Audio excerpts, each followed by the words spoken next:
세종이 뭐가 문제냐면 세샘 9단지인가요? 자, 9단지인데 38평형이 최근에 이제 4월 달에 찍은 게 10억 7,500, 그 다음에 3월 달에 찍은 게 11억 3천이에요. 자, 이제 그 전에 찍은 거는 13억까지 찍었죠. 자, 한 2억 5천 정도, 2억 한 3천 정도 떨어진 거예요. 자, 이게 뭐 로얄동 로얄층 기준이니까. 자, 2억 3천 정도 떨어졌는데, 자, 10억 7,500이면 13억 기준으로는 금매라 이거예요. 아직도 바닥이냐 아니냐 그런 건 논쟁은 필요 없고. 자, 그러면 예를 들어서 이제 이 가격 다음에 나오는 매물들은 이 가격에 나와야 되겠죠. 그래야 사람들이 사러 오겠죠. 전 가격이 로얄동이 10억 7,500이니까 이거보다 비싸면 안 산단 말이에요. 지금은 매수자 우위 시장이니까. 그렇지 않겠습니까? 근데 매매가 이게 호가에 얼마 나오나 이제 보자는 거죠. 예를 들어서 10억 아까 7,000 찍었잖아요. 7,500 찍었는데 자, 뭐 같은 동이에요. 이거는 같은 동이니까 뭐 이거보다 조금 층이 높으면 더 좋겠죠. 그러나 14억 5천에 나온단 말이에요. 자, 그러면 이게 갭이 얼마예요? 이건 뭐 전에 13억보다 더 비싸게 내는 거야. 자, 그 다음 가격이 13억 5천. 이렇게 내놓는다 이거예요. 이건 이 단지만의 문제가 아니에요. 세종시에서 전반적으로 나타나는 현상이야. 자, 이게 왜 그러냐면 이 사람들은 과거에 이제 호가대로 내놓은 거잖아요. 금매물로 거래된 건 금매물이다 생각하는 거야. 자, 그러나 매수자 입장에서 생각해 보면 자, 이 가격을 인정할 수가 없겠죠. 자, 그러나 이 가격에 내놓으시는 분들은 어떤 생각을 가지고 있냐면 세종시는 앞으로 좋아지지 않겠니? 국회의사당 들어오고 인구도 계속 늘어나고 여기는 정주 여건도 점점 좋아지고 이제 그런 생각으로 이 가격을 내놓고 있겠죠. 그렇지 않겠습니까? 자, 바로 이렇게 생각의 차이 때문에 이렇게 호가가 벌어지고 있는 거예요. 물론 이 가격은 팔리지 않아요. 제가 보기에는 뭐 거의 팔리지 않아요. 사실 이 가격 정도에 나와야 팔릴까 말까예요. 그것도. 그렇지 않겠습니까? 부분에서 그 매도자와 매수자의 생각의 차이를 말씀드린 것은 세종시에 사는 사람들은 앞으로 너무 좋아질 것이다 라고 그 과거의 생각을 낮은 호가에 내놓지 않는단 말이에요. 언젠간 들어오겠지라고 생각을 한단 말이에요. 그러나 실수요자 입장에서는 그렇게 생각하지 않는다라는 거예요. 미래는 별 의미가 없어요. 그 사람들 입장에서는 당장이 중요한 거지. 그렇지 않겠습니까? 미래는 그게 그 가격이 버블인지 적정 가격인지 그건 알 수가 없잖아요. 현재 시세 아니면 안 산다는 거예요. 그런 게 세종에서 나타나고 있다라는 거예요. 그러면 이제 우리 실질적인 문제로 이게 들어가야 돼요. 자, 세종은 8만의 도시예요. 38만의 도시. 읍면 지역을 다 합쳐서 38만이다. 그러면 계획도시 안에 있는 사람들은 20만도 안 될 거란 말이에요. 그죠? 한 20만 정도라고 보시면 되겠죠. 규모가 틀리잖아요. 250만의 대구광역시, 150만의 대전 하고 틀리잖아요. 그죠? 그 수요가 적다라는 거예요. 자체 수요가 적다. 자체적으로 매매 수요도 적고 전세 수요도 적다라는 거예요. 다른 지역에서 세종으로 이사 들어올 일은 여기 공무원으로 취업을 해서 들어오시는 분들밖에 없어요. 어떤 대기업이 있는 것도 아니고 공장이 많은 것 들어올 일이 없다. 어떤 정주 여건이 좋으니까 주변 인근 도시에서 들어오는 거 외에는 주변 인근 도시에서 들어오는 것도 전세 가격이 쌀 때 들어오는 거지 비쌀 때 들어오지는 않는다라는 거죠. 결국은 실수요가 부족하다라는 것은 전세 가격이 다른 도시보다 현격하게 약하다라는 거예요. 약하다. 자, 그렇다면 전세가율이 매매가에 비해서 굉장히 떨어질 게 자명하다라는 거예요. 평균적으로 지금 통계청에서 나온 통계에 의하면 세종시의 전세가율은 전국 꼴찌예요. 48%로 전국 꼴찌예요. 자, 그런데 실제로 들어가 보면 그보다 더 떨어져요. 40% 이하이더라는 거예요. 실제로 보면 이 도심 내에서의 전세가율은 40% 이하이다.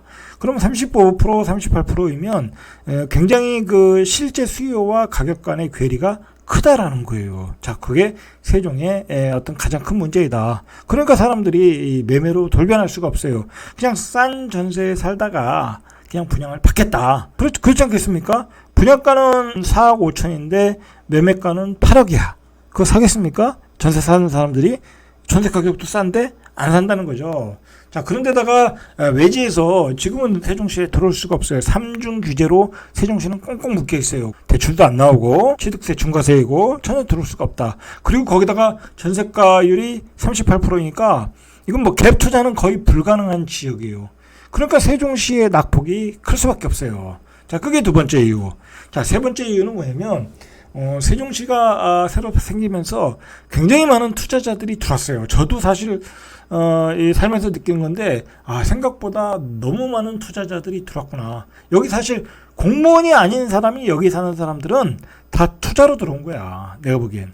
그렇지 않겠습니까? 다른 지역에서 여기 가치값이 오른다니까 여기서 분양받고 살자. 아버지는 그냥 서울에서 근무하고 경기도에서 근무하고 그냥 사는 거예요. 애들 그 초등학교 교육 환경은 전국 넘버 원이니까. 자, 그렇게 사시는 분들이 많더라. 자, 근데 그분들이 집값이 오르니까 한 채, 두 채 사신 분들, 한 채 사신 분들고 두 채 가지고 계신 분들이 있으니까 그게 다 매물로 나오겠죠. 자, 그리고 그분들이 이제 세종시는 이제 앞으로는 서울이 더 올라갈 거다라고 생각하고 또 팔고 서울로 올라가는 거야.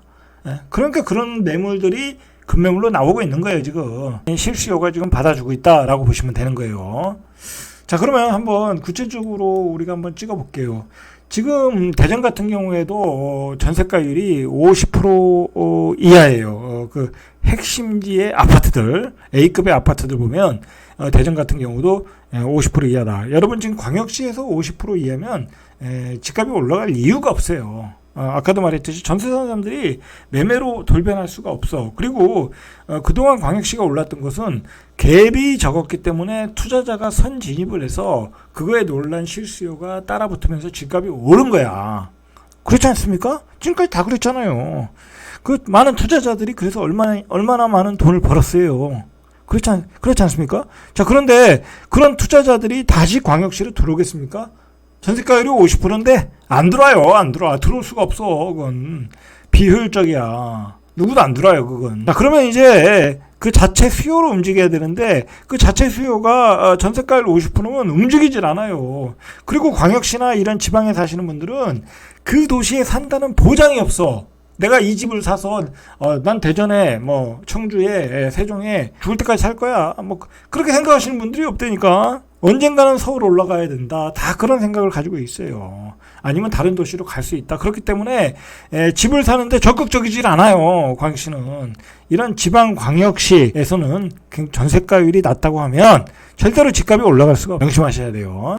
그 얘기는 뭐냐면 이제 광역시에서 내 집 마련을 하신 분들은 서두를 필요가 없어. 이 정도 전세가율이면 그냥 전세 살아. 전세 살다가 분양을 받으시라니까. 대구 같은 데 봐요. 그냥 미분양이 철철 넘치잖아. 자, 그러면 세종의 전세가율을 우리가 한번 체크해 보겠습니다. 자, 일단 삼성할 것부터 보시죠. 아무데나 찍어봐도 똑같아요, 이거는. 보시면은 세종의 전세가율은 쭉 가격의 폭이 클 때는 17%까지 나와서 17%. 자, 그나마 요즘 가격이 떨어져가지고 37%.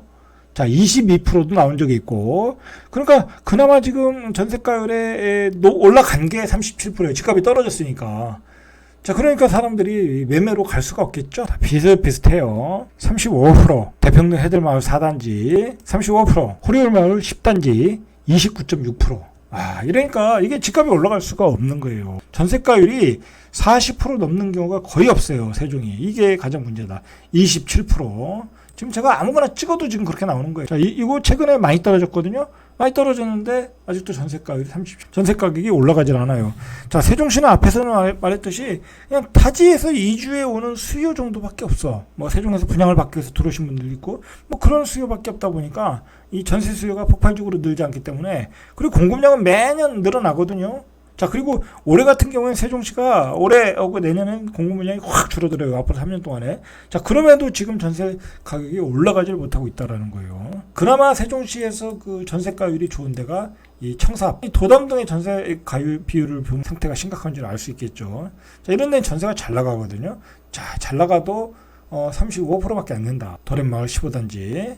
자, 40%. 그나마 40%까지 올라가네요, 여기. 청사 앞이니까. 자, 역시 38%. 자, 바로 기획재정부 앞에 있는 한들마을 2단지. 자, 여기도 38.6%. 자, 40%가 넘질 않아요. 전세가율로만 볼 때는 거품이 껴있다 라고 보셔야 돼요. 그러면 우리가 세종시의 집값을 파악하기 위해서는 다른 그 광역시와 비교를 좀 해봐야 돼요. 예를 들어서 광역시에서 울산이든 창원이든 대구든 부산이든 부산은 조금 더 가격이 올라가는데 요즘 많이 올라가. 부산에서 좀 좋은 아파트면 10억이 넘잖아요. 그죠?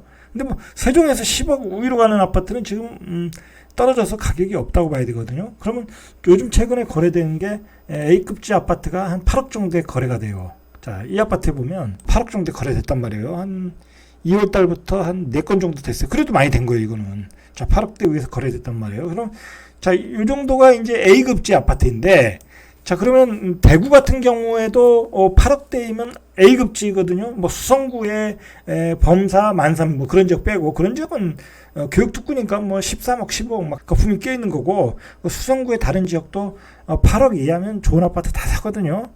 자, 그런데 그런 지역의 아파트까지 이 가격이 형성되어 있는 거예요. 자, 이건 그만큼 이제 세종시에 대한 어떤 기대감, 정주 요건이 좋아서 이 가격이 형성되는 거잖아요. 그러니까 이 정도 가격이 거래되는 건데, 이 도시의 규모에 비해서는 비싸다고 소비자들이 판단할 수 있다라는 거예요. 왜냐면 이제 아주 규모가 작고 미래 가치가 너무 많이 반영되어 있다라고 이제 생각을 하는 거예요. 그러나 처음에 봤듯이 현지인들은 그렇게 생각하지 않고 있는 거예요. 여기는 세종시는 누가 봐도 앞으로 좋아질 지역이다. 그러니까 아직도 과거 효과로 내놓는 거예요. 자, 이제 그런 게 뭐 그게 국회의사당에 들어오는 2028년도에는 그게 반영될 수 있지만 당장 1, 2년 안에는 그게 반영이 안 되겠죠. 파시는 분들은 지금의 그 눈높이에 맞춰서 호가를 내놓으셔야지, 그렇지 않으면 팔리질 않아요. 이제 세종시의 어떤 딜레마가 그거 같아요. 제가 보기에는. 문제점은 그거이다라는 거. 분명히 좋아질 건 아는데, 인구 38만의 도시가 인구 250만의 도시보다 비싸다. 라고 생각하니까 이게 쉽게 거래가 되질 않고 있는 거예요. 이제 그렇게 판단을 하시면 될 것 같아요. 어떻게 판단해야 되냐면, 앞으로 세종시가 어떻게 나가냐, 그리고 세종시에서 이루어지는 사업들이 얼마나 빠르게 진척이 되느냐, 이제 그런 거에 따라 어떤 가격에 줄어들 수 있다라고 이제 판단을 하셔야 될 것 같아요. 제가 보기에 뭐 빨리빨리 일이 추진되고 좋아지는 모습이 눈에 확, 가격에 실수요자들이 투자처로서 아니면 실수요자들이 사러 들어오겠죠. 정조건이 좋아지고 있으니까. 그런 문제가 있고, 두 번째로 조금 비관적인 게 뭐냐면, 전세가율이 올라가질 않는다라는 거예요. 앞으로도. 물론 이제 앞으로 2, 3년 동안에 전세 물량이 확 줄어들거든요. 입주 물량이. 전세 가격은 분명히 내년에는 올라가요. 근데 그게 얼마나 올라가냐 이거예요. 얼마나 올라가냐. 그게 50% 이상은 안 될 거라고 저는 보고 있거든요. 50% 이상 안 되고 한번 여기서 한 10% 정도는 올라갈 가능성이 있어요. 그런 점은 있다. 그런데 중요한 거는 새로운 수요가 잘 들어오지 않는다라는 거야. 이게 세종의 어떤 문제점이다. 그게 전세가율을 못 올리는 요인이다라는 거예요. 그러니까 지금 제가 보기에는 세종시는 저평가되어 있다라고 어떤 투자자들도 많이 생각을 하고 있거든요. 앞으로 길게 보면. 그런데 그 사람들이 못 들어오는 이유가 뭐냐면 전세가율이 38%니까 못 들어오는 거야. 뭐 여기다가 3억 5억씩 때려받고 여기다 투자할 사람은 없거든요. 아무리 좋다고 해도. 자, 그래서 못 들어온다. 그러나 전세가율이 또 50% 이상 뭐 60% 되면 그때는 또 불이 붙을 수 있겠죠. 이제 그런 포인트로 세종시는 보시면 될 것 같아요. 제가 보기에는. 그러나 중요한 것은 앞에서도 말했듯이 과거의 호가로는 안 팔린다. 이제 세종시에 대한 기대는 우리가 너무 다 익숙해진 호재다. 누구나 다 알고 있는 호재다. 그것은 이미 가격에 다 반영되어 있다. 너무 많이 반영되어 있다라는 거예요. 그 반영된 것들이 지금은 그 거품이 빠지는 시기라는 거예요. 세종시는 제 개인적인 생각으로는 이제 투기과열지구, 조정지구 자 풀어줘야 돼요. 뭐 묶여 있을 일이 없어요. 여기는 지금 전국 하락률 1위, 전세가율이 이렇게 낮은데 뭐 여기다 그 투기과열지구, 조정지구 묶어놓는 게 뭔 의미가 있겠냐고.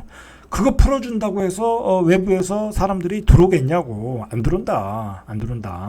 자, 그리고 투기과열 조정주를 풀어주면 이제 융자를 받을 수 있잖아요. 여기 이제 집을 사셔야 되는 분들이 융자를 받아서 살 수 있게끔 만들어 줘야죠. 이건 너무 거품이 빨리 거치는 그 경착륙이 돼버리면 세종시의 집값 안정에도 문제가 있어요. 이 정책을 위반하시는 분들은 이 세종시는 제가 보기에는 대구가 급한 게 아니라 이 세종시가 급해요. 조정지구, 투기과열지구 해제해서 정부에서 집을 살 수 있도록 해줘야 되고, 그리고 이 지금 그 청약 제도도 좀 바뀌어야 돼요. 당해가 지금 60% 정도밖에 못 받거든요. 여기 당해가 100% 받도록 해줘야 돼요. 왜냐면 전국에서 여기다 청약해서 당첨되시는 분들이 세종에 안 살아요. 그냥 투자로 사는 거야, 대부분이. 예? 그렇지 않겠습니까? 이 세종에서 전세를 살던 사람들은 세종에 살려고 왔던 사람들이잖아요. 그 사람들이 전세를 그 사람들에게 당첨 확률을 높게 해줘야죠. 그렇게 해서 집값이 안정되도록 더 해줘야 되겠죠. 당해로 100% 해준다고 하면 그 사람들이 무리하게 집을 안 사겠죠. 기존의 주택을. 그리고 그렇게 또 조정지구, 투기과열지구도 같이 해지해주면서 집값 안정을 해주는 게 어떤 세종시 주택정책에 맞다라고 저는 생각을 해요. 자, 이상 절대값TV의 명품 PD 한PD였습니다.